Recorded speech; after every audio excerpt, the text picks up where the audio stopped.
Lass dich doch einfach mal von schillernden Neonfarben in Kombination mit milchigem Weiß elektrisieren. Wie einfach das geht, zeige ich dir jetzt. Zuerst streichst du das Shellac Rubber Gel Clear in einer dünnen Schicht als Grundierung auf deinen vorbereiteten und verlängerten Nagel auf.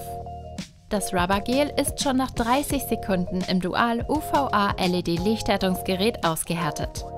Nun trägst du eine dünne Schicht von dem Fiberglasgel aus der Julifin Laveni Pro Serie auf das hintere Nagelende auf. In dem feuchten Gel platzierst du anschließend den Festival Glitter Neon Yellow.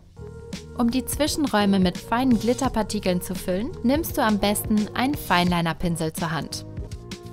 Lass dann wieder aushärten und modelliere den Aufbau mit dem Julifin Laveni Aufbaugel Extra Dick Viskos Milky White.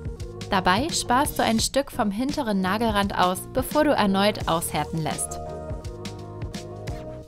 Vervollständige den Aufbau im Anschluss mit dem Fiberglasgel.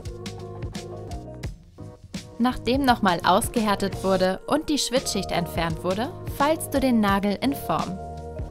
Sobald du den Fallstaub entfernt hast, überziehst du den Nagel mit dem Brilliant Versiegelungsgel ohne Schwitzschicht. Danach lässt du nur noch ein letztes Mal aushärten. Ich wünsche dir ganz viel Spaß beim Selbermachen. Bis bald, deine Anna. Pretty Nail Shop. Jedes Mal ein Päckchen Glück.